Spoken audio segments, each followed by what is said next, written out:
This is the Mobile Tech Podcast, brought to you by worldpodcasts.com. Now here's your host, Tech Girl, Miriam Joire. Hi, and welcome to the Mobile Tech Podcast. I'm your host, Miriam Joire, and today is August 28th, 2019. That's Wednesday. And my guest is Roberto Baldwin of Engadget. Hi, Roberto. How are you? I'm doing well. How are you doing today? I'm really great. So, as you know, folks, those of you listening, and I know Roberto already knows this, I do record these shows pre-recorded while I'm at Burning Man, and I figured having Roberto on would be a great opportunity to talk about cars. So I'm warning you, today's show is all going to be about electric cars, car technology, all that advanced driver assist systems, all that kind of stuff. So, if probably not going to be any smartphone news in here, just letting you know, please don't skip the show though. I think you might enjoy it. Roberto is a gold mine of experience and knowledge when it comes to EVs. He's driven almost everything, right, Roberto? Sure. Mostly it's fool's gold though. Is it? Maybe. You saw the list of topics. You have an idea what we want to talk about. I kind of want to go over this past year and discuss where are we at with EVs? Now that the Model 3 is well established. I mean, you can easily buy one. They're available everywhere. You don't have to pre-order or wait in advance. A year ago when I got mine in early July 2018, it was kind of hard to get one. I was still on a waiting list when I got mine, and I got, the email and all that stuff. So how have things evolved in your opinion? I gave you some names of cars that we could talk about, but I'd love to hear your general take to start with. Well, love or hate Tesla, and it's really not Tesla, love or hate Elon Musk. Tesla really pushed all the automakers to start actually delivering EVs. And so this year has actually been a really good year. We have the I-Pace, we have the e-tron, we have the Kona, we have the Niro, we have all these more than 200-mile EVs that are available for just regular folks.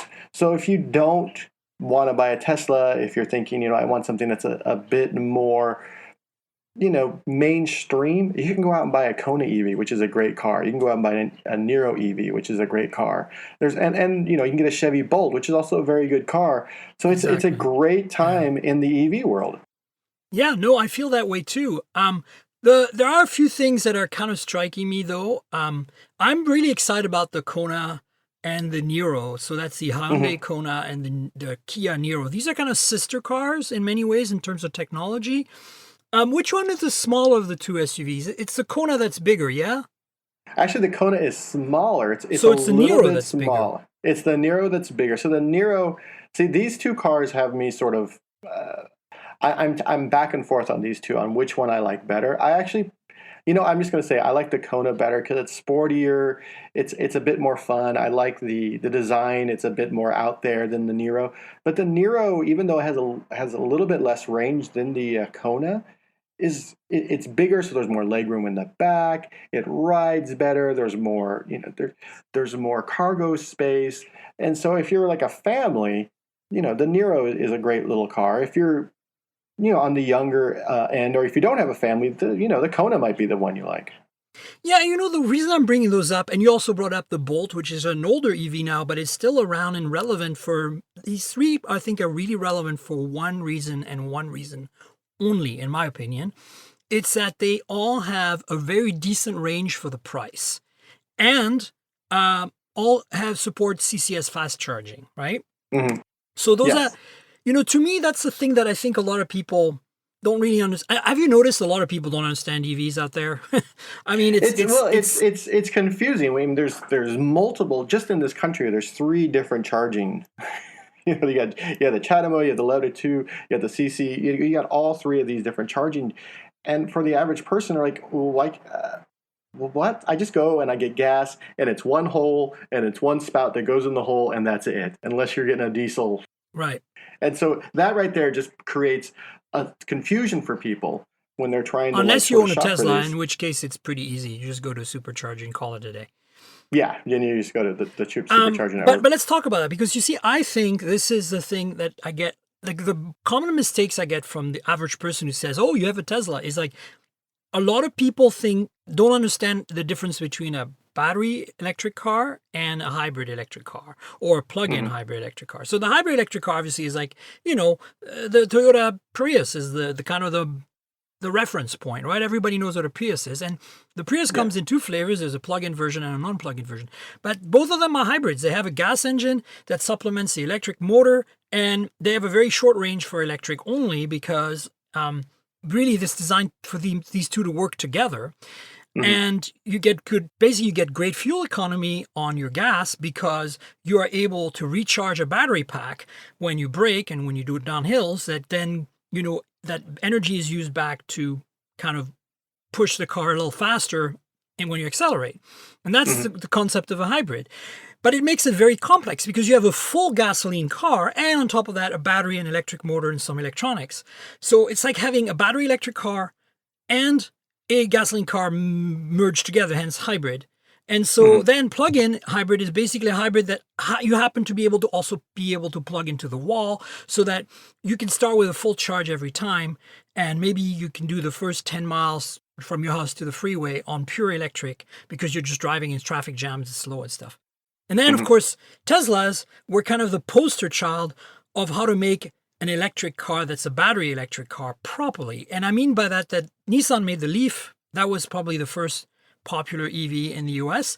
And it had a lot of issues. It had very short range, 100 miles or so when it first came out. And it had issues with cooling and heating so that you can't really use it in warm and cold climates because the batteries are not temperature controlled. And that's still the case with the Leaf. That's the big reason why I don't recommend the Leaf to people. Even the Leaf Plus nowadays has a range of 200 or so miles, but it's not quite there yet in terms of technology. But the Chevy Bolt, the Kona, the Niro, these cars we're talking about that are newer EVs, the big difference is that their range is still pretty good, 200 miles, and there's, of course, no gasoline of any kind here, so it makes it very simple. It's like basically like an RC car, like a remote control electric car. It's like a battery, a motor, and some electronics very easily. And they have good range, but they're really affordable, right? They're $35,000 all day long, correct? Yes. So yeah, it's the idea that you can get a car, and it's funny because Tesla created this sort of $35,000 like price point. They created it. And never really met it in a way. Yeah, and they met it for like a week, but it's difficult, especially for a new company, to make a car. And to be fair, the Model 3 is it has a lot more tech. All the hardware on there, especially for the autopilot stuff, makes it a very expensive car to build. And that's how Tesla builds them. Tesla builds them. Here's all the things, and then you can pay extra either when you purchase it or later on in order to get this autopilot stuff. But that hardware is still there, so it makes it a very expensive car to manufacture, especially when you're a new automaker. Hyundai and Kia and Chevy, on the other hand, they've been building cars for decades. They know what they're doing. They know, what the people who are going to buy these cars, they're going to want some adaptive cruise control, maybe a little bit of lane keep assist, but for the most part, they just want a car to get around. Blind spot detection, basically the stuff you see on a normal modern car today. So they feel, the nice thing I think about these three cars, the Kona, Niro, and Bolt, is that they use a lot of the advantages that make Tesla great, meaning liquid cooled and heated batteries. They have good range, 200 miles plus. They have fast charging support, which is something we should talk about a little more because that's the tricky parts. Really, what are the three standards right now? There's supercharging, which is unique to Tesla and is really, really fast, but only works with Teslas. And it's kind of like their connector and it's their thing. Then there's J1772, which is level 1, level 2, basically slow charging. It's the kind of horror stories you hear about people having to charge EVs for overnight and stuff. They come from that. And those are very prominent. You can find these stations almost anywhere. And basically on level 1, you're not even using a station, you're just plugging into a wall socket. And then there is CCS and, CHAdeMO and others, but basically I think CHAdeMO is not worth mentioning. I think CCS is the up and coming. It's the up and coming. I don't want to confuse people, Roberto. What do you think? Should I even bother? Well, I mean, if you're going to get a Nissan Leaf, you're going to be stuck with CHAdeMO. But I already told them not to get a Nissan Leaf. We already covered the Nissan Leaf. We already said don't get the Nissan Leaf. So CCS, it's if of all the EVs, I mean, I think the Leaf, like you said, is probably the least intriguing for anyone to buy. It's also very, very boring to drive. Yeah, it's like a Prius. It's like an appliance. It is. So CCS is like a new standard that's very popular in Europe. In fact, the new Tesla, like the Model 3 in Europe, use CCS by default. And CCS is the high-speed DC charging for the rest of the world that's not Tesla, basically, unless you're in Europe. And then those stations are being rolled out. There's more and more of them. It's still pretty hard to travel long distances on a car that only has CCS, but supercharging is really quite commonplace. Like I drive my Tesla Model 3 up and down the West Coast all the time. I've driven inland in California and in Oregon, where my two residences are located, and I've found superchargers pretty much every 150 miles, no matter what. And that's the other big difference. Like we're talking about 200 plus mile range to be kind of a good number for a modern EV today. Tesla start at 245. That's the cheapest Model 3, but mine is like basically the normal range, and it's 325. And then the highest range Tesla, I think, is the latest new Model S. It's 370 or something like that, right? It's a lot. So most Teslas are in the 300 range, which is why another reason why people like them and buy them is, if they can afford them, is not only do you have this great network of fast chargers that charge your car in about an hour, almost fully in an hour. You never have to go to zero, right? Otherwise you'd be stranded on the side of the road. So you have to always think of, when you charge an electric car, the lowest you're going to charge it from is maybe 10 or 15%, And so to get a charge that goes from 10, 15% to about 90, 95%, because the last 5% takes forever. It's like your smartphone, it slows down at the end when it charges. So that range is really, you only really get 80% of your usable range. So when the car is rated 325 miles like mine, you're really getting about 300 miles of range, practically speaking, or a bit less than that. So when it's rated 200 miles, you're getting 100 and something miles of range, like 180, something like that. So, if you think about, most gasoline cars have a range of about 300 to 400 miles on a tank. And so what we're looking at with the Teslas is exactly that, which is, I think their advantage is that charging network that's everywhere, that's fast, that's custom, and then those good ranges that by default, when you buy a Tesla, you generally get 300 miles unless you buy the cheapest Model 3. And so, if CCS becomes a more commonplace as supercharger is, then buying a Kona or a Niro or a Chevy Bolt would make a lot of sense to completely replace a gasoline car. Right now, it's a little hard sell if you want to do long distance driving, right? Wouldn't you say? No, it's true. I think the Tesla supercharging network is actually that company's killer app. It is that and autopilot, I think, and software updates. The ability to take an electric car, and I drove a Model 3 from here to CES in January, and really I had no issues. And if I wanted to adjust, the navigation told me, oh, you can stop here and here and here. And I went, oh, you know what? I'm going to stop here and here. And every time it would adjust, where I should stop along its route, and it's a long drive. You stop for like 30 minutes, 40 minutes, just kind of relax. It's a long day anyway, because I'm doing, this 12-hour horrible drive down, Interstate 5 and then up through the desert. And it was fine. If I were to have a Kona EV or the Niro EV or the Chevy Bolt and do that, that would be a stressful experience. Because there's a lack of CCS chargers right now. There is. There are not enough chargers, and the ones that are there end up being used. So if I'm driving, let's say I did the exact same drive with the Kona EV, let's say I find, okay, here's the here's the chargers that I can go to, and I get there and there's only like 3 or 4 of them per spot. That means I'm waiting in line, which is something that I end up having to do when I'm reviewing cars here in San Francisco with DC fast chargers, is that I go to where a DC fast charger station is, and there's typically a line of other cars, usually Chevy Bolts, waiting to use that fast charger. So this is not a great experience. And so here's the thing, Roberto. In my Tesla, I've only had to wait once at a supercharger, and I waited 3 minutes. And I want to say that I have about 15,000 miles on my Tesla after a year of driving, and most of that have been highway miles up and down the West Coast. Mm-hmm. So it is almost impossible to ever get in a situation in a Tesla where you have to wait at a supercharger. It was like some holiday weekend in California at a pretty busy supercharger that already had like 16 stalls and they were all used up. You know what I'm saying? Like it was... Mm-hmm. It was like this kind of fringe case. But that's the thing, and that's what makes the difference. So now that doesn't mean that these Kona Nero and Bolts aren't good cars for commuting. If you live in the Bay Area, these cars are great. You could go to Point Reyes, no problem. From San Francisco, you can go from San Francisco to San Jose and back for like a conference or something and still have plenty of miles. And you can plug it in your house outlet overnight and maybe recoup that in a day of just sitting there if you're not commuting every day. For people like us who work from home, right? It's like no big deal if we have to wait a few hours at home to top off, right? Like I find that for my Tesla Model 3, when I'm in San Francisco, I don't plug it in because I live in an apartment.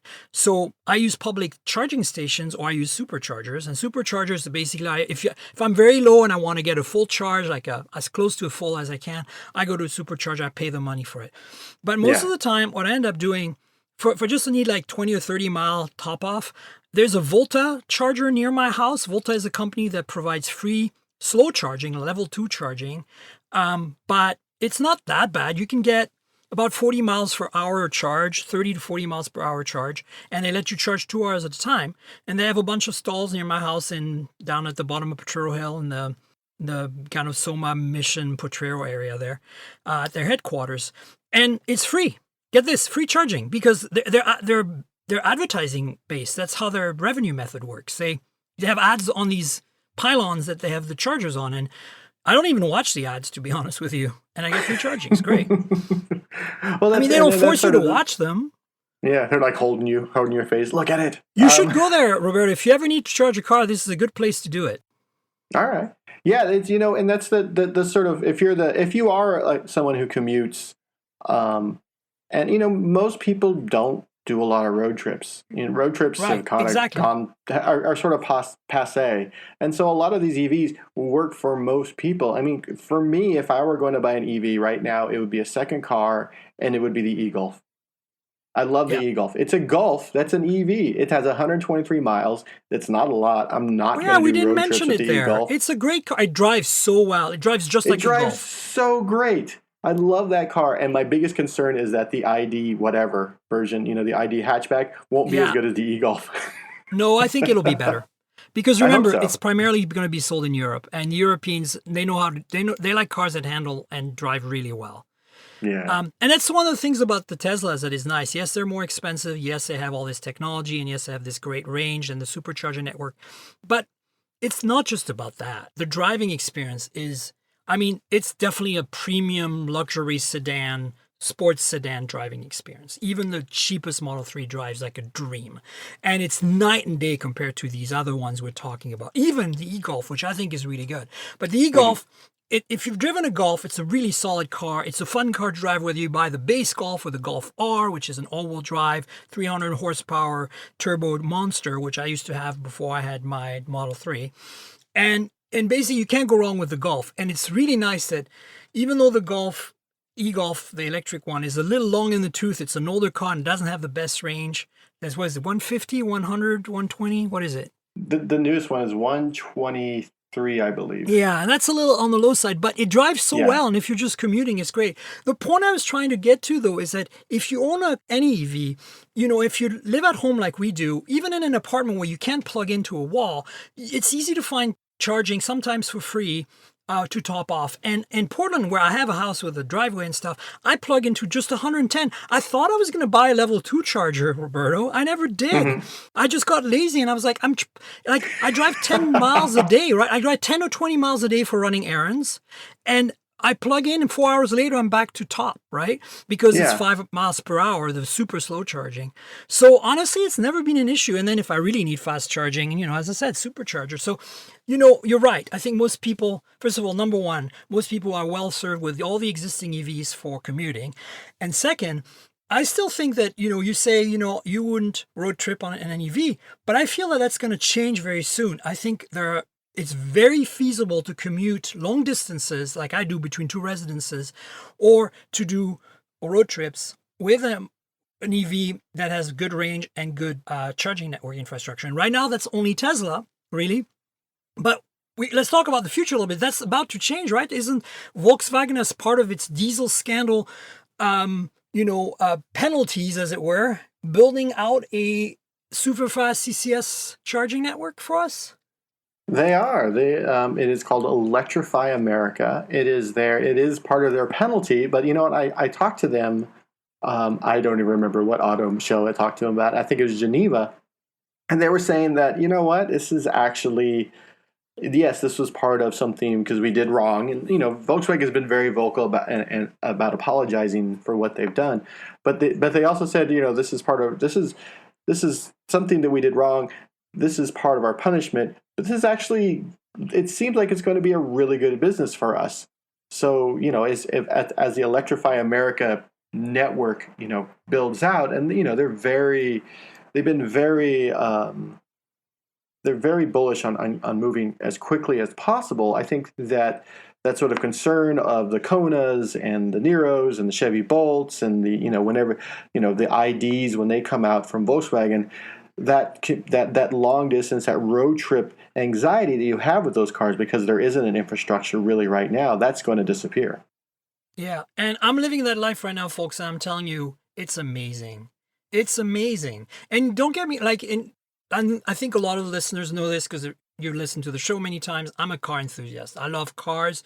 I like gasoline cars. I like to shift my own gears. Of course, I don't get any of that in the Tesla because there's no transmission. It's a single gear.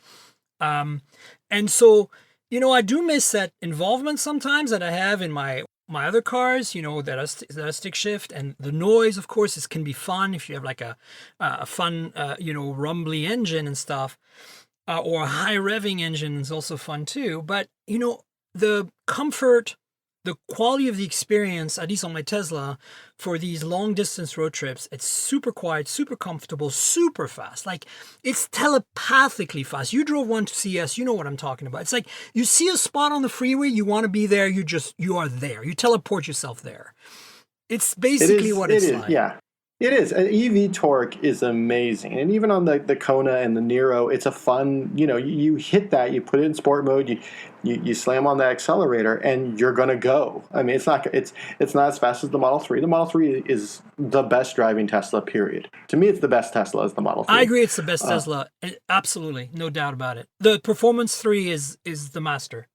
Yeah, and if you know, but EV torque is amazing, and if you're one of those people who is just like, well, it's not the same as a gas engine, it's not, if you're poo-pooing it, try it. I'm a huge proponent of EVs, even though I love, you know, we have a BRZ, which is just a car. Did you have a Mini Countryman? We had a Mini Countryman with a stick. We had the BRZ with a stick. I am one of those car purists. My first car was a '69 Datsun Roadster, which was just car. That's an amazing car, by the way. Yeah, the 1600, yeah. The 2000. Oh wow, the 2-liter engine. Yeah, nice. Yeah. You could spin the wheels into third gear. It was just so the BRZ is kind of giving you that experience again, huh? Yeah, but at the same time, an EV is an amazing car, and you should not, you know, sort of like turn your nose up at it because you're a petrol head. You should definitely just get in one, drive it, embrace it. Yes, you won't be able to shift gears, but when you feel that torque. Negative. Yeah, when you feel that torque almost everywhere in the power band, you're going to be happy. And with cars like the e-Golf that have very good, well-sorted chassis that really handle well to start with, or like the Model 3, which is an exceptional handler, better than any Tesla in my opinion, you have this battery on the floor of the car, weighing down the car. It's like, I used to have a Porsche Boxster S, 2001. I just sold it recently. And I'm actually shopping for a new Porsche now. I mean, not a new, like a newer to me Porsche. I'm going to take my time about it. I figure a year or two I'll get another one. But that Boxster S is a mid-engine car. The engine is right behind the seats. It's the ultimate kind of sports car layout.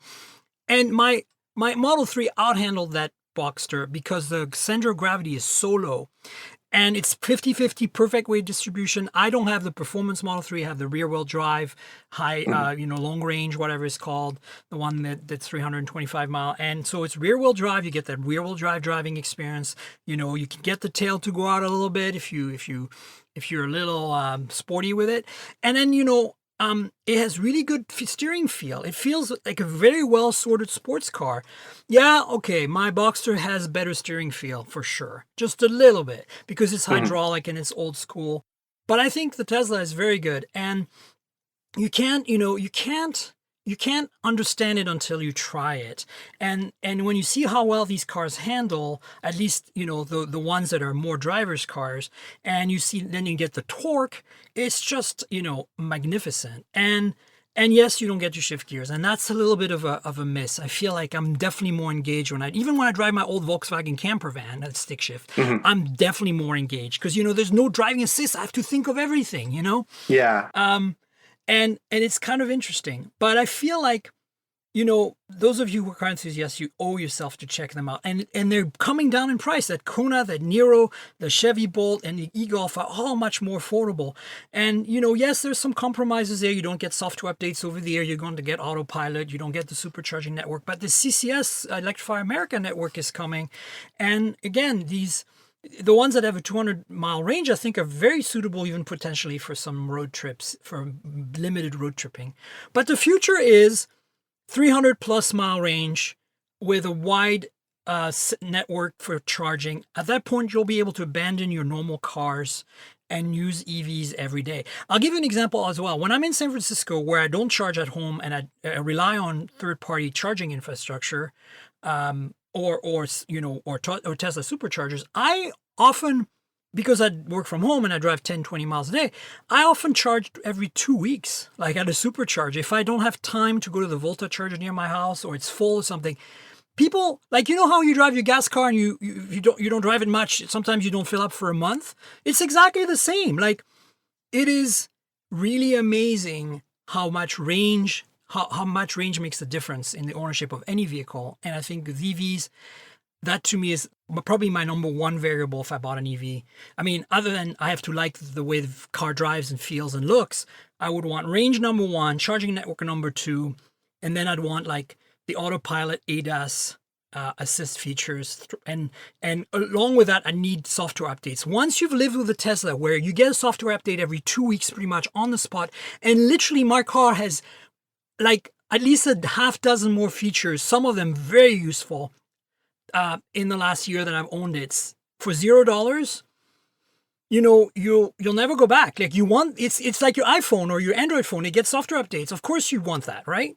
Yeah, no, it's difficult when someone can show up with a Model 3 and be like, oh, now I have this. Oh, now I have this. Oh, now I have this. And just like your phone, some of the features that come, you'll use once or twice. You might never use them again, but they're there and they're free. Yeah. and the automakers are getting wise to this. Mercedes is going to be doing software updates. Audi, BMW, everyone's moving towards software updates if they don't already have them. Zero Motorcycle, they have software updates now, over-the-air software updates on their latest motorcycle, the SRF. And so this idea of like, oh, by the way, your vehicle just got better because it is connected to the internet is huge. I mean, the other things you have to understand is, and this is available in other cars too, but as soon as you have an LTE connection in your car is internet connected, not only can you potentially have software updates, which sadly not too many manufacturers other than Tesla are doing. It's starting to happen, but it's still one of my biggest beefs with other EVs.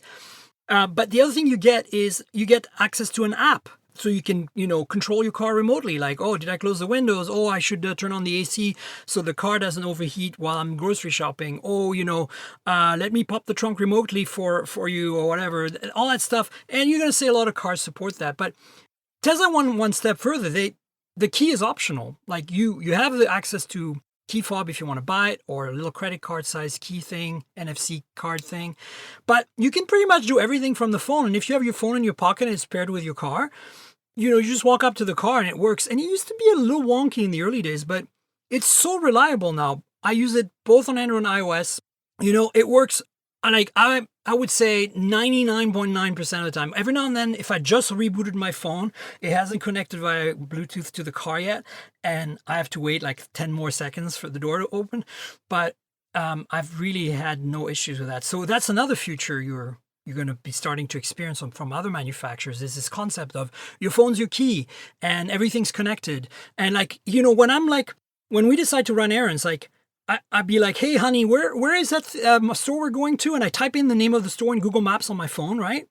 And then, I go share to my Tesla, and it sends the address to my Tesla. Like, and then when I get in the car is ready to navigate there. Like, things like that. Like, once you've lived with them, you never want to go back to a car that doesn't have that. Yeah, it's difficult to sort of like back up from that.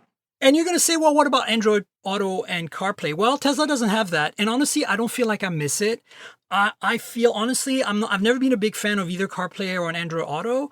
I always feel like it's just not the best experience. Yes, it's consistent across cars. That's the nice thing about it. And even then, it's not always, because some cars don't have touchscreens and stuff.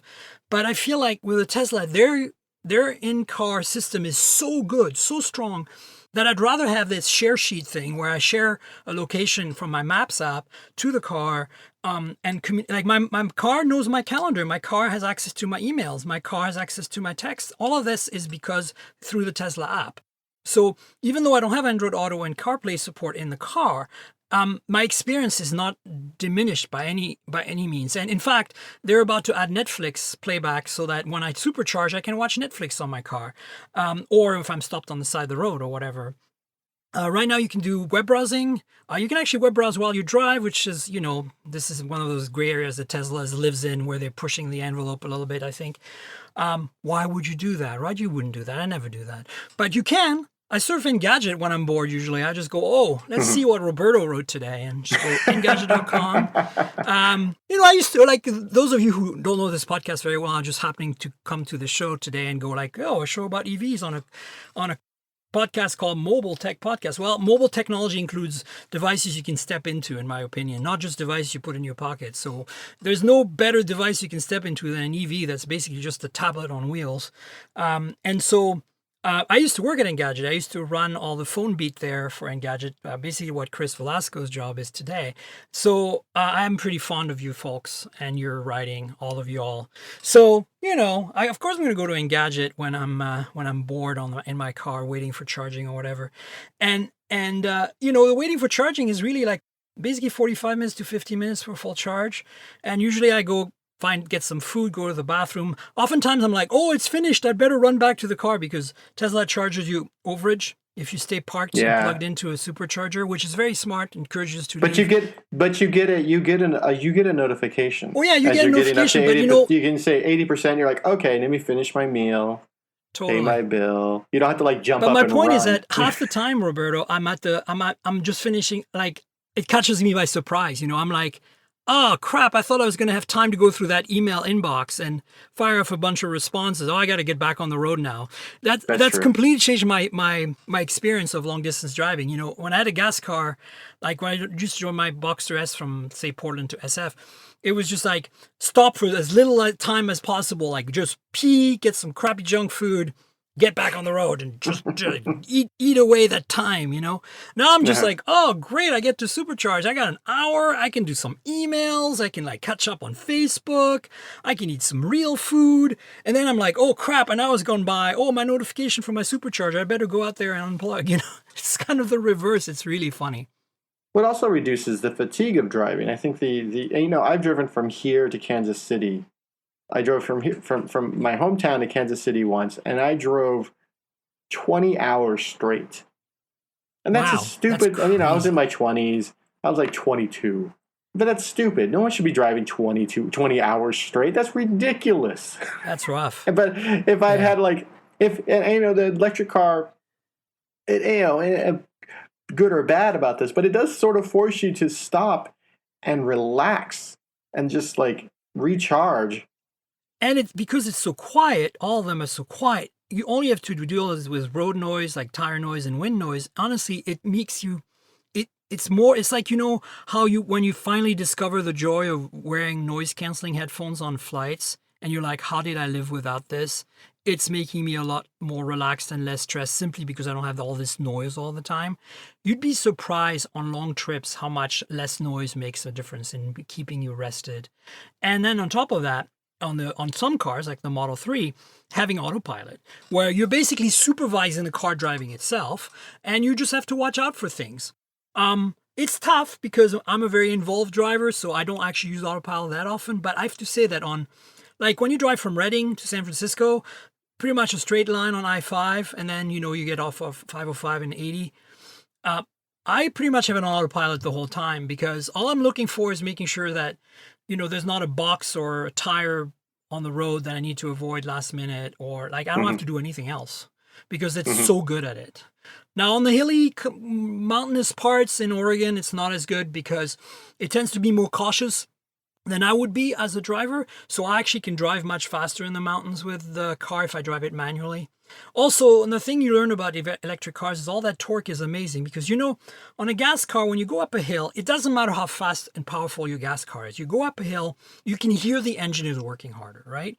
On an electric car, it's like, it doesn't care. It's like, you don't even feel like you're losing power in any way, shape, or form. Your foot stays on the accelerator in the same exact angle. Your speed is, say, 65 or 70. You're driving on a flat, and then there's a hill that comes up. Your car doesn't slow down. It's doing 65 and 70 because you haven't moved your foot or you're on cruise control. Because, it can instantly compensate. And you just draw more juice out of that pack and, basically like suck more electricity out of the battery. But your car doesn't feel it. You don't feel it as a human. My favorite thing is when I'm going up a steep hill on I-5 and I literally like press the accelerator pedal and I just just teleport myself up the hill 3 or 4, semis ahead in like a blink of an eye, and the car doesn't even break a sweat. Like, I've driven powerful gasoline cars that struggle with that. You know what I'm saying? Like, struggle with that instant, teleporting up a hill thing. Because teleporting on flat is one thing. Teleporting up a hill is a whole different thing. And it's kind of an incredible experience in that sense. So, your mileage may vary, but I'm pretty sure that a Kona and a Niro, you probably wouldn't feel the effects of hills very much either because of all that torque. It's just there. It's ready to go. It's just there all the time. It When gets you're very ready, addictive. it's ready. It does. It's just boom. And It's like a wall of torque. It's just like it never ends. It's just like keeps going. You know how when you have a fast gasoline car, it still has to switch gears and there's this fraction of a moment, even if you have like the best dual clutch transmission, like a Porsche PDK or something, where it has to stop delivering torque to the wheel for just a brief moment. That does not exist on EVs. It just goes. Continuous. It's just there. You're not, you're not downshifting to come out of a corner. You're just stomping. You're stomping on the accelerator, and there you go. It's just magical. So, that being said, let's talk about the high-end side of things a little bit. We've talked about kind of the more affordable Kona, Niro, Chevy Bolt, Leaf, e-Golf, and there's others. I mean, I could talk about the Fiat 500e, but these are old cars. I'm trying to focus on cars that are relevant today. So a bunch of companies have come out with EVs this past year that are trying to challenge Tesla. We've got the I-Pace from Jaguar, the e-tron SUV from Audi, the Mercedes-Benz EQC. And honestly, they all look great. I'm not a big SUV person, so those three don't really tickle my fancy, but I have to admit that, you get one of the things that Tesla is weak at is that making you feel like you're in that super luxury, incredible high quality interior that the Germans particularly are really good at. Audi, Mercedes, BMW, Porsche. So, you get that with these three. And I love that. And I miss that on the Model 3 and even the Model S, in my opinion. But here's the thing. And I want to ask you this question because, Roberto, this is my big gripe. I see these three cars. They're wonderful. They're priced well. They have really good power and everything is nice. Some of them support over-the-air updates. Some of them have very nice ADAS, driver assist systems. Not quite as good as autopilot, but pretty damn great. And then I see the range and I'm like, 200 miles, go away, get lost. Screw you. You're not even freaking competitive. Why is that happening? Like, how is it that these companies that have unlimited budgets and gobs of engineering expertise cannot make a car that can completely dethrone the Model 3? I don't think they're trying to dethrone the Model 3 when it comes down to it. I think it's easy for everyone to sort of be that, it's the Model 3 killer, it's the Tesla killer, it's the Model S killer, and it's like those are like the articles for it's the iPhone killer. I'm like, these automakers have been making cars for decades upon decades upon decades, and they know that the market will support most of them. They should be fine, and they're not really, they're not what they're not getting. What their sell is okay, you're not going to get 300 miles. You're going to get 220. I think 223 for the I-Pace and like 250 or something for the e-tron or the EQC. And they're like, but you're getting a luxury car, which is something that the Model X is a very nice car. It is It's not in the same luxury. league. It's not in the same league. None of the Teslas are in the same league. If you're used to that German quality or even Lexus quality, you're not going to be in that. Don't get me wrong. It's very good. It's very good, but it's not in the same league. So they have to figure out where they're going to put their money when it comes to, are they going to put it in more battery? If more battery means less luxury in the car, or are they going to make sure that car, when someone gets into it, is still a Mercedes? They're like, okay, we're going to have to be able, when people get into this Mercedes, it has to be a Mercedes first and foremost. If they're going to get into this e-tron, it has to be an Audi first and foremost. Same thing with the I-Pace, same thing Although I feel Jaguar kind of went outside their normal formula. That car looks and feels very different from any Jag previously. Maybe the E-Pace is the closest thing, or F-Pace, But those, like the I-Pace is really like a spaceship, kind of like Teslas are in many ways. But I feel like the e-tron and the EQC are much more conservative, and that's fine. I'm okay with that. I just feel that they're also too conservative on range and on ADAS features and on charging infrastructure and on over-the-air updates, which if I ever want to go away from Tesla, right now, that's the big problem. The people who spent money on a Tesla, who love it, cannot go to anything else to get that experience again.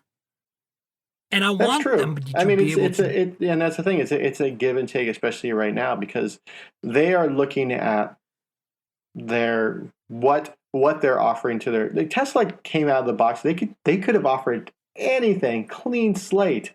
For the rest of these companies, they have to come up to the standard of people have become accustomed to for their vehicles. I mean, the I-Pace is still, you get in it, it's still a Jaguar or a Land Rover, or it's still JLR. You know what I mean? You get in, you're like, okay. And by the way, the I-Pace out of all these cars is the best. It drives way better than the Model X. It drives better than the e-tron. It drives better.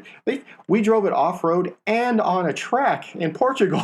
And both times I was like, yeah, I remember that story. That was a great article. This is insane that this car does both of these things.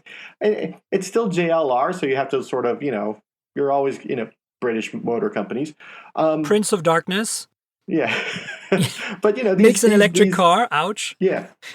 But, these automakers are, they have to figure out where they're going to put their money and not sort of blow the budget. And, Tesla decided, you know what? The interiors, they're going to be pretty sparse, but there's going to be a lot of battery in there for these guys. Yeah, I mean, honestly, my biggest issue with Tesla is not that the interiors are sparse and simple. I love that. My issue is that as somebody who's owned Porsches, Audis, Mercedes, and BMWs, and, Japanese cars, but not high-end ones, I'm more a fan of the cheaper Japanese cars like the BRZ and the Honda Civic Type R and those cars. I'm a big Honda Acura person myself, a big Mazda fan as well, Subaru fan. But when it comes to luxury, to me, it's German all the way. And I have to say that what I want is just slightly better materials. And, some controls, like I love the touchscreen on the Tesla. It's super well done. But it's weird to me that on the Model 3 in particular, they decide, hey, let's do everything on the screen. But then they still have seat controls on the seats. Like, how did they half-ass this? Why not have the seat controls on the touchscreen? Why not have, the only switch that should exist, if by their reasoning, should be the hazard sign because the law warnings, right? Because that's the law, and that exists. It's up on the center console, on the ceiling, and it's a weird place. Honestly, I like it much better on the dash myself, but. Mm-hmm. But that's weird that they now have controls for the seats on the seats. And some people said, well, it's because that way, you don't have to turn on the computer on the touchscreen. The seats always work. Like the seats, you can adjust the position of the seats, even if the car is basically turned off. Because, as a repair person, if you need to take the seats out to access something, you need to be able to move the seats. Yeah. And maybe there's a legal precedent there, whereas the steering wheel column and... You could still have it. You could still have the controls. It could also be in on the system. Exactly. Because I think Cadillac does that. Yeah. And my thing is that. And then the other thing that really drives me nuts that I feel like I want to tweet at Elon every time, like, Elon, how cheap can you guys be? There's no button to open my glove box. I have to go in the freaking dash on the freaking screen to open my glove box. Like, like that is a 10-cent part, okay? Like, come on. Every 10 Honestly, the cents. rest, like the mirrors and steering wheel, you don't use those often. You don't adjust those often. I don't really care that's on the touchscreen, you know? Mhm. I mean, a lot of people are like, well, the design. I'm like, well, you have to understand that a lot of that design for the Teslas, especially for the Model 3, is based around price. Because Well, yeah. dashes, consoles, all that stuff costs money. And Tesla, they were trying to hit that $35,000 mark, and they got close at 40. Is I think pretty much where we've settled at with the lowest low Model 3 you can get. But again, they're shoving a lot of battery and a lot of ADAS hardware into each and every one of those cars, regardless of whether or not you buy And autopilot. the best motor technology, the most efficient motor technology, the best cooling on batteries and motors that of any other car maker right now.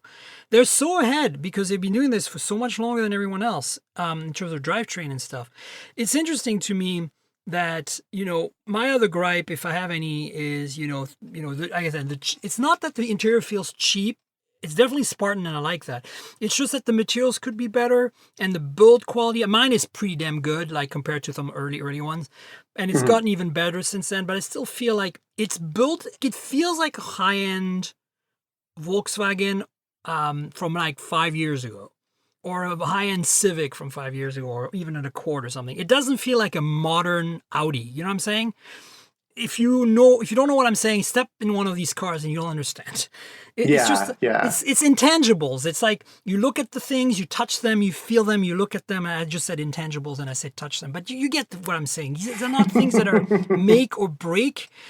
But once you've experienced the luxury of an MB or Audi or a BMW or a Porsche or something, you'll know like what I'm talking about. Yeah. And at that price, you expect that. But at the same time, here's the thing. I had no delusions ever that when Elon said $35K for the Model 3, a lot of it was kind of like, that decontented price. It's the same thing as you can buy a Boxster 718 for, I think, the entry price is $60K, $62K, $65K, something like that. Good luck finding one of those anywhere in the US, okay? That doesn't happen. People will tack on 10 or 20 grand worth of options and updates on that Porsche, which is the cheapest one they make, the Boxster. So my point is that, that's kind of the same with the Model 3. This was more like, but the thing that I'm absolutely convinced that they did right, at least for them financially, is that if you look at, remember that company in Detroit that disassemble cars for other companies and tells them like how much everything costs? What's that company called? Oh, I forget. Monroe Consulting?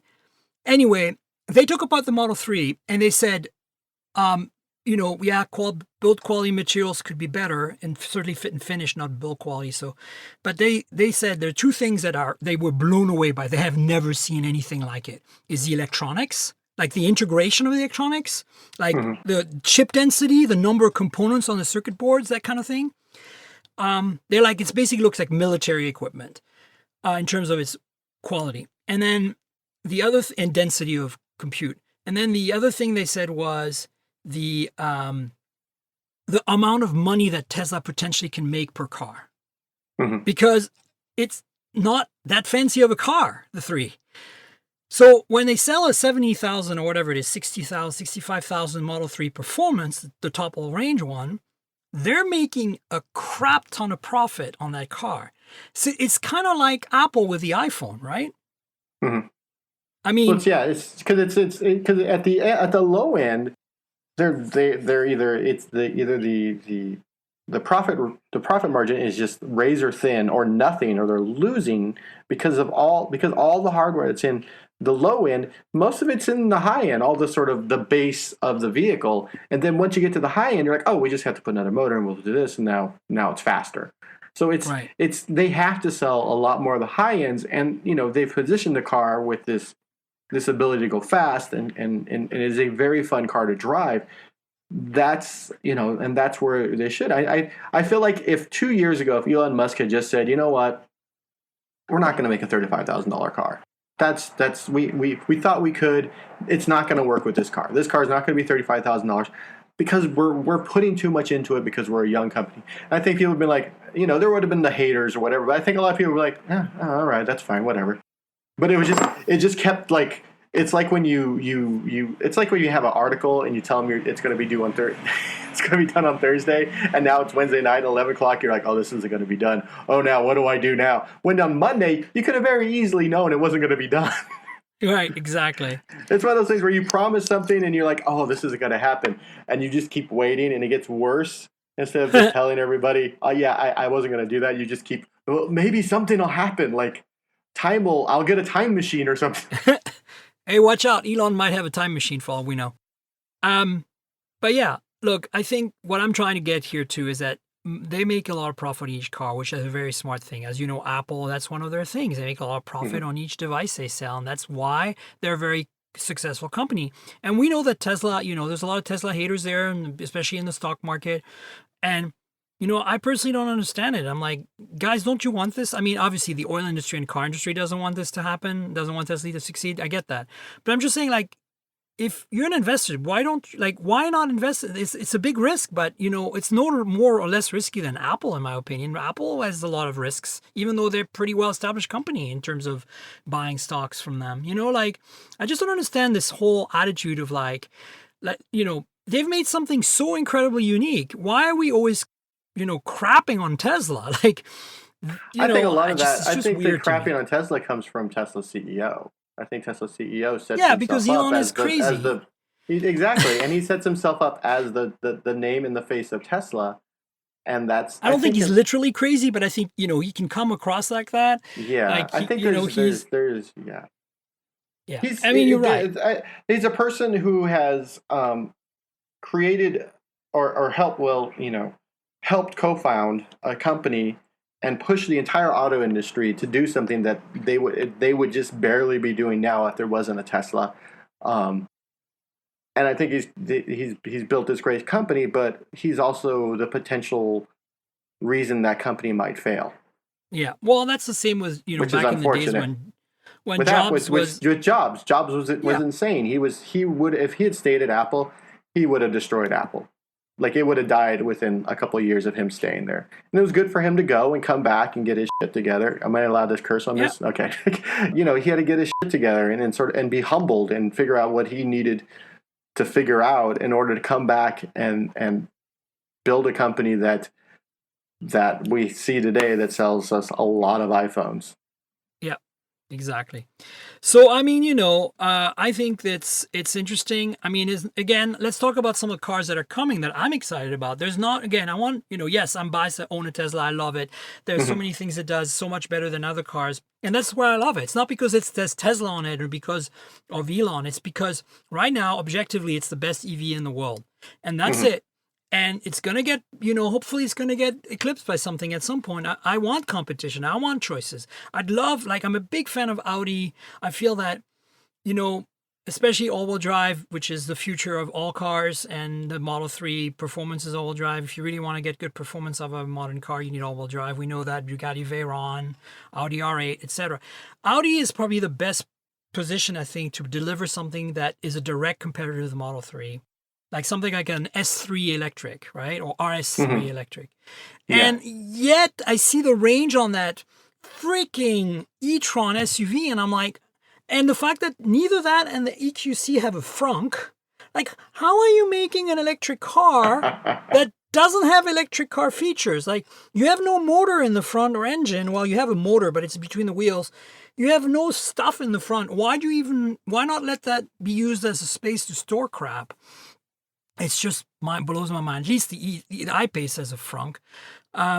But speaking of, so there's some products that I'm looking forward to. I'm hoping that what Audi didn't deliver with e-tron SUV, they can deliver with e-tron GT, which is their sedan. That thing is beautiful. It's going to be very expensive. It's going to compete directly with the Taycan from Porsche. I think those two cars are part of the VW group. They're the right? same. They're kind of twin cars, aren't they? Sister cars? They're sister cars. They're using essentially a lot of the same everything inside both of those cars. And they're both incredible. Yeah, they're both. Yeah, I've driven one, and I've stared at the other. and I'm betting that This is not the Model 3 competitor. This is going to be the Model S competitor. This is going to destroy the Model S as long as the charging network exists. Because here's the thing. The people who spent money on Model S's, whether it's now or back in the day and are ready to upgrade, they're not going to want to give up on supercharging.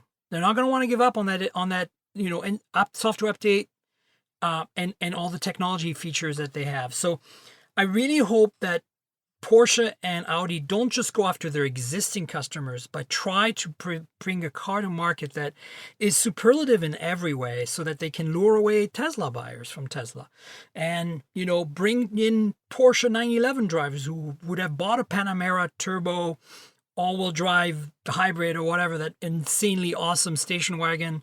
Not the SUVs that Porsche make, but that station wagon Panamera. What is it? It's got a name. It is so much nicer. It's so cool. Remember the first generation and how hideous it was, and then it was ugly. And then the second gen is like super sexy hot babe. I know. Yeah, you're just like, you drive it now, you're like, oh my god, this is amazing. I love this car. So I'm waiting for Taycan station wagon.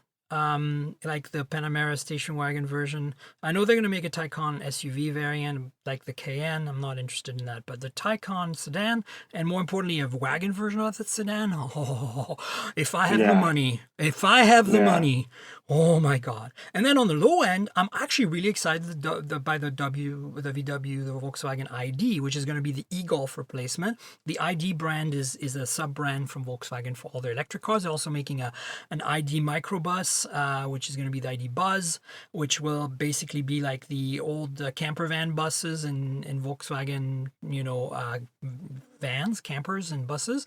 And I have an old Eurovan, the first generation Eurovan, the one with the weird 5-cylinder engine and a manual stick shift. And I love that thing. Nice. It's a camper van. I have a full kitchen in it, like pop top, and water and stove and fridge, and have solar panels and everything.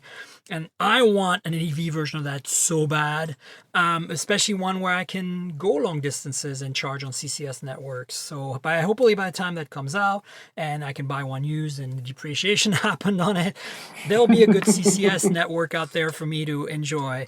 But I'm looking forward to a Volkswagen. I think that I can understand your fears around the e-Golf being such a great car to drive, and hopefully Volkswagen doesn't water down the ID experience. But I think that because they're a European maker and they come from Europe and they're going to sell ID to Europe as well, it's going to be well sorted in terms of driving experience. Very few Volkswagens are not good drivers' cars. You know that, right? So I don't see that being an issue. With the lower, center of gravity, I feel like they're gonna deliver on it. And Dieselgate was horrible, and they deserve everything that they've gotten for that. People going to jail, huge fines, so on and so forth. But at the end of it, on the other side of it, that the Volkswagen Group, the entire group is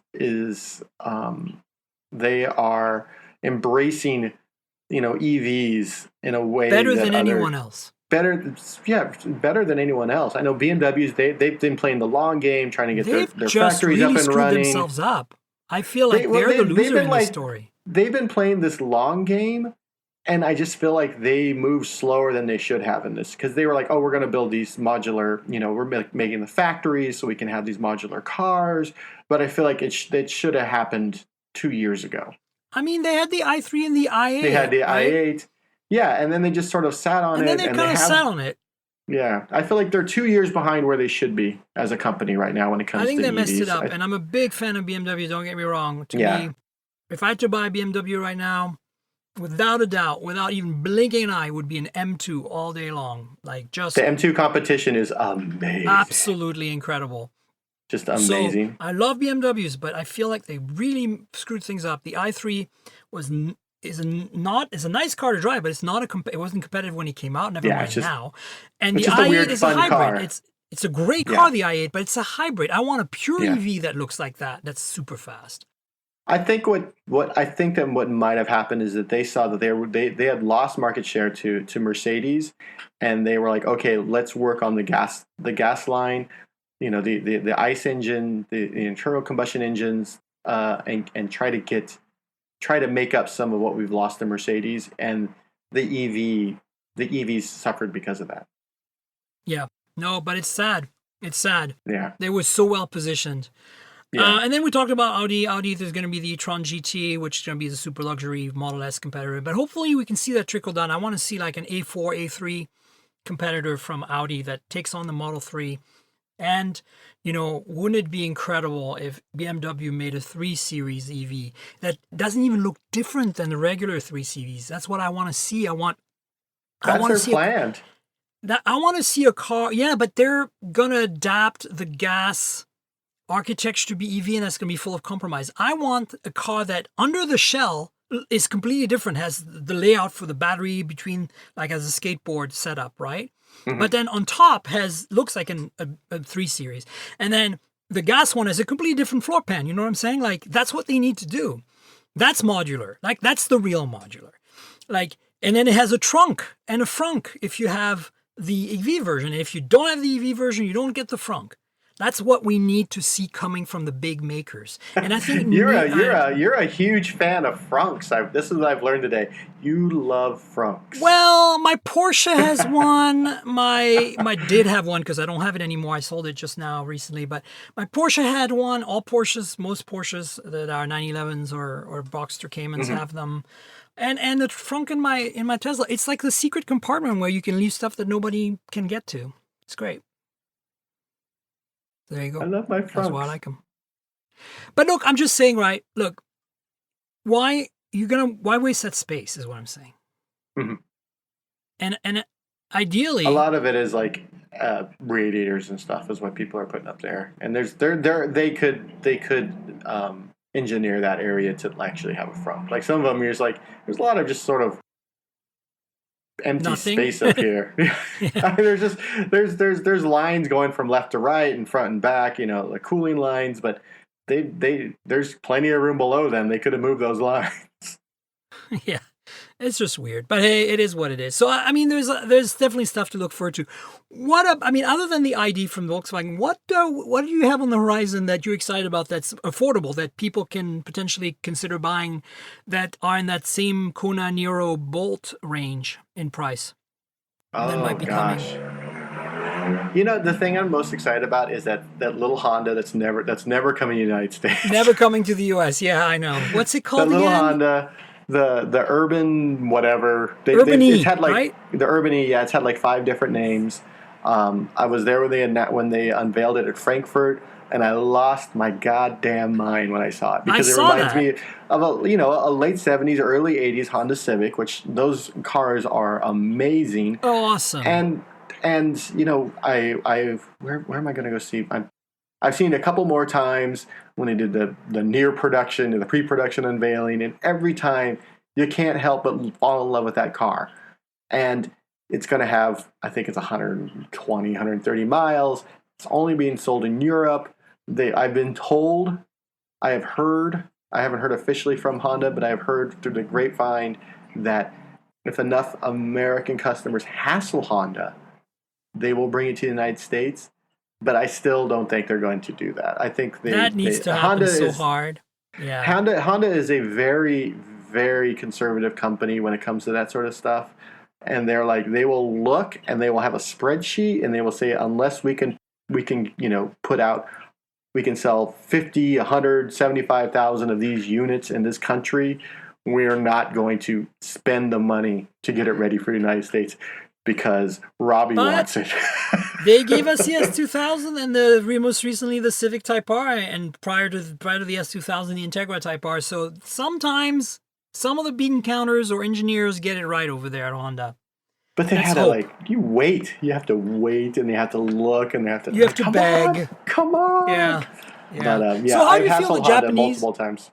How do you feel the Japanese are positioned? Toyota's finally admitting that maybe they should be making battery EVs, that their hydrogen pipe dream is never going to happen, because I think the hydrogen pipe dream is never going to happen, and that perhaps hybrids is not the only thing. And it's good to see them turn around on that. But when do we expect cars from the Japanese that are pure battery EVs that compete with, the Koreans and the more affordable American? And well, I guess other than the Nissan Leaf, which is the only one there right now. What do you think is going to happen in that realm? I feel like Toyota and Honda waited too long.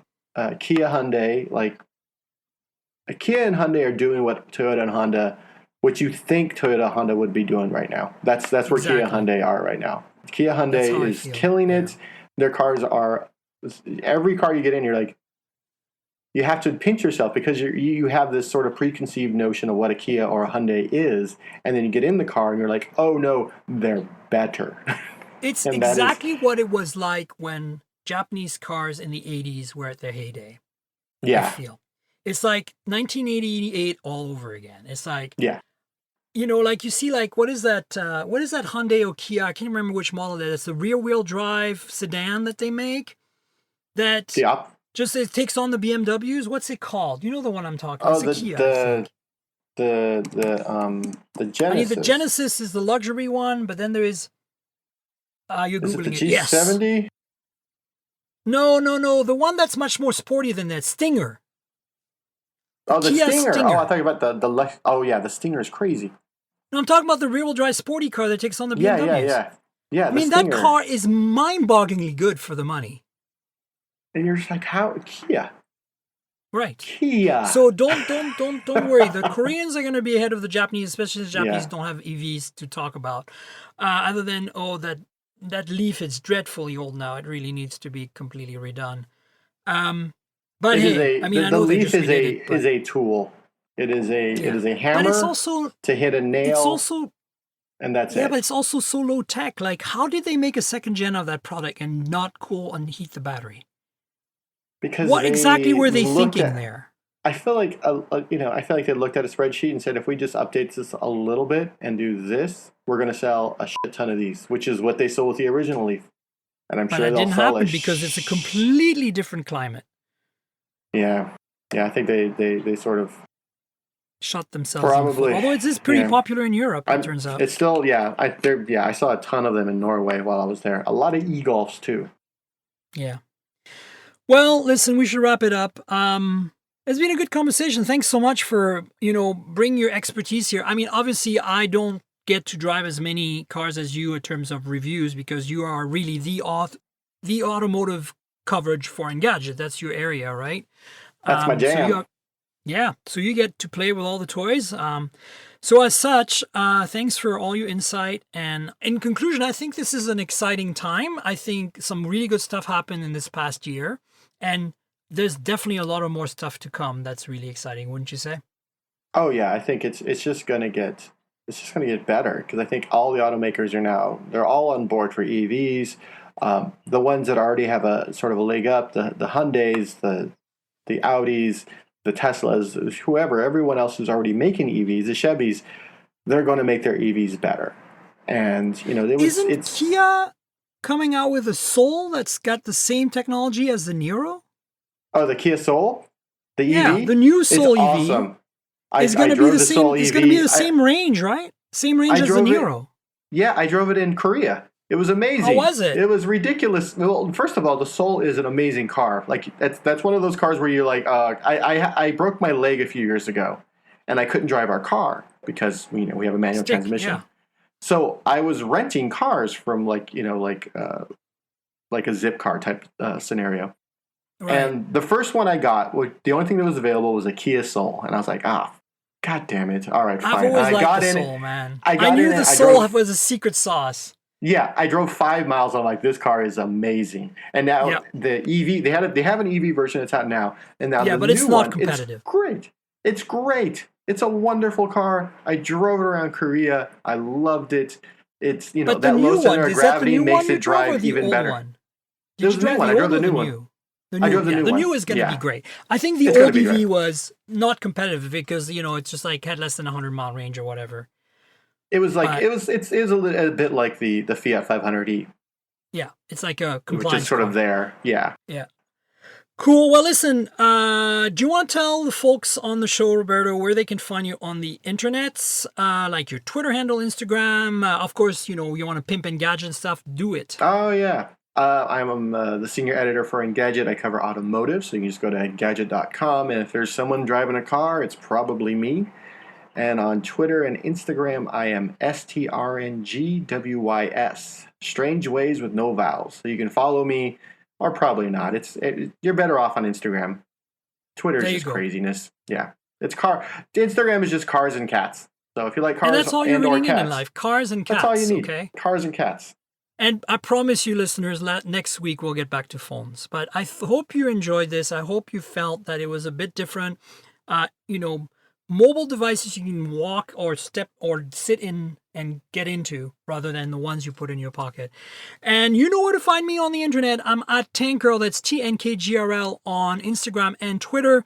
Please follow me there. Lots of photos on Instagram of all kinds of things. Phones, cars, photos taken with phones of cars, etc., etc. And of course, Twitter is a good place to comment on the show and discuss the show. Finally, there's a YouTube channel as well that you should consider. YouTube.com/Miriam Jouar, my full name spelled out without a space. If you don't know how to spell my name, go to my Twitter. My name is there. Type that into YouTube and you'll find me. And you should subscribe to the channel, like the videos and all that, because these videos are complements to the podcast. You'll see phone reviews and hands-ons and unboxes and things related to the phones that we all love. And it's not just phones, wearables, anything that's mobile tech. And sometimes cars. There's my delivery of my Model 3 is one of my YouTube videos. Check it out. And then, of course, the Mobile Tech Podcast is at mobiletechpodcast.com. If you're just joining this podcast for the first time, this is mostly mobile tech, sometimes cars. And you can find us on all the platforms, Google, Apple, Pocket Cast, Overcast, Spotify, TuneIn Radio, everywhere. And if you have an old school RSS feed type podcast app, it's mobiletechpodcast.com.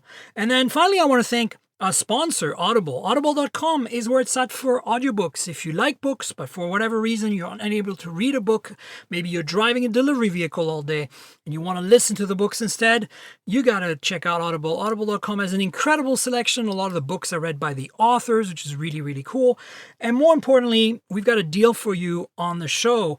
If you go in the show notes, you'll find that there's a link to get a free month of Audible.com service. And at the end, if you don't like it, you can cancel. You still get to keep one of the books that you picked up and listened to. So, there's no obligations, but you will support the show, especially if you subscribe long term. So consider that if you're not already an Audible.com customer. I want to thank Audible for being a longtime sponsor. And I want to thank Roberto for being on the show. Thanks so much for being on. Thanks for having me on. I love talking about cars. We will do it more often. So there you go. And you can talk about phones too. I know this because you're on Engadget. You can figure it out.